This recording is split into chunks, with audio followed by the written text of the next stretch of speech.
Guys, serem banget. Dua cowok ini ngelewati kampung yang ternyata isinya itu kuyang semua. Jadi ceritanya cowok ini kerja di Jakarta kan. Dia harus pergi ke kantor cabangnya yang ada di sebuah desa. Sebelum memasuki desa yang dia tuju, dia ngelewati desa yang aneh banget dimana desa itu rumahnya berjarak gitu dan penghuninya itu perempuan semua. Perempuan yang ada di sana memakai selendang hitam di lehernya. Karena si abang ojol ini ngantuk, akhirnya mereka memutuskan untuk singgah di warung kopi dan pelayannya itu bener-bener cantik tapi si cowok ini fokus ke bekas luka yang ada di lehernya. Pas mereka lagi nunggu makanan, tiba-tiba dia dapat chat dari salah satu karyawannya kan, dan bilang hati-hati karena di jalan menuju ke desa mereka itu ada salah satu desa yang benar-benar angker, banyak korban yang telah berjatuhan. Si bapak ini langsung ketakutan dan ngajak si abang ojol pergi. Setelah mereka pergi, bener dong si mbak ini auto berubah jadi kuyang. Dia marah karena ditinggal dan part 2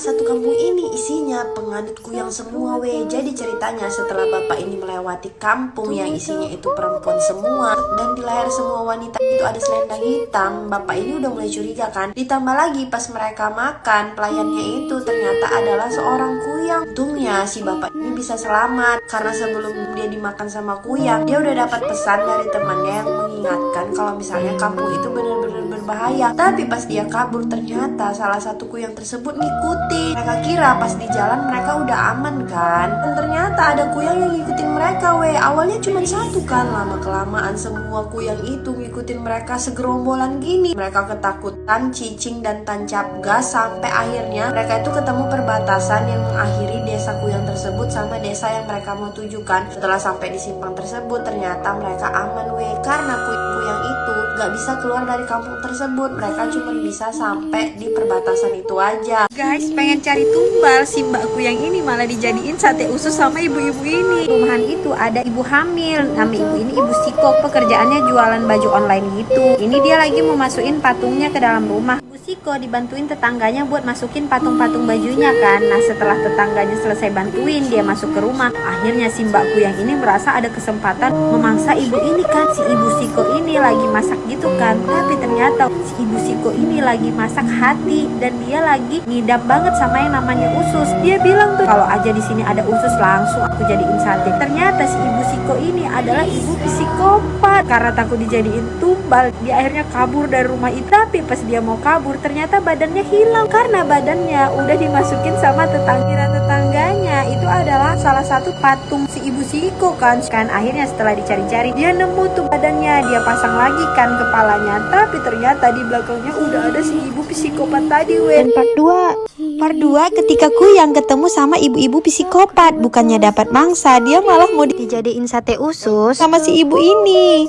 Setelah si kuyang ini tahu kalau ternyata ibu ini adalah psikopat dan pengen jadiin dia sate usus, dia akhirnya ketakutan kan. Karena takut dijadiin tumbal, dia akhirnya kabur dari rumah itu. Tapi pas dia mau kabur ternyata badan dia tuh hilang. Dia langsung cari dan ketemu. Dia pasang lagi kan kepalanya, tapi ternyata di belakangnya udah ada si ibu psikopat tadi mau masak dia kan. Akhirnya mereka kejar-kejaran tuh. Ibu ini kan lagi hamil karena dia nggak sanggup untuk ngejar si kuyang. Akhirnya dia punya ide, dia pasang lagu TikTok karena ternyata si kuyang ini udah kena sindrom TikTok. Jadi si kuyang ini auto joget dan jogetnya pakai joget yang ini. Dia jadi malah jalan ke arah ibu itu kan.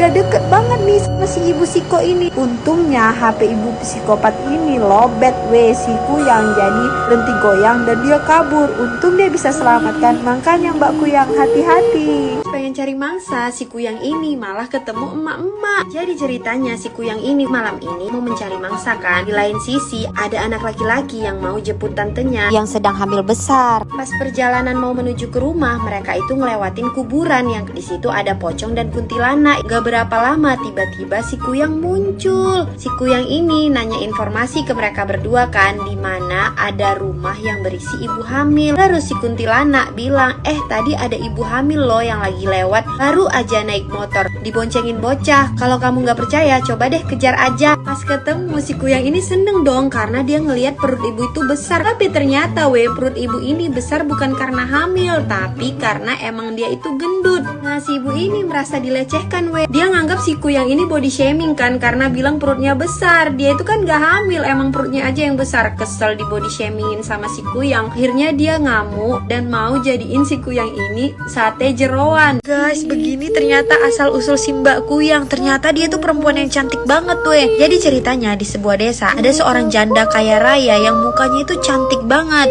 Tapi dia pengen kecantikannya itu abadi karena dia ngerasa semakin tua muka dia semakin keriput dan semakin jelek kan. Karena takut kehilangan kecantikannya, akhirnya dia menuntut ilmu hitam Dan kata si dukun, kalau kamu mau punya kecantikan abadi, kamu harus meminum darah bayi yang baru lahir. Dia bingung kan gimana caranya dia bisa minum darah bayi yang baru lahir. Ternyata kata si dukun, si janda cantik ini sewaktu-waktu bakalan berubah bentuk menjadi seperti ini atau yang biasa kita kenal dengan sebutan kuyang. Disitulah dia baru bisa menghisap darah bayi. Nah, setelah dia menghisap darah bayi itu, wajah awet muda bakalan dia dapatkan. Dan semenjak saat itu beredar rumor kalau ada wanita dengan tampilan cuman kepala dan dada terbuka gini yang selalu berkeliling kampung hisap darah bayi.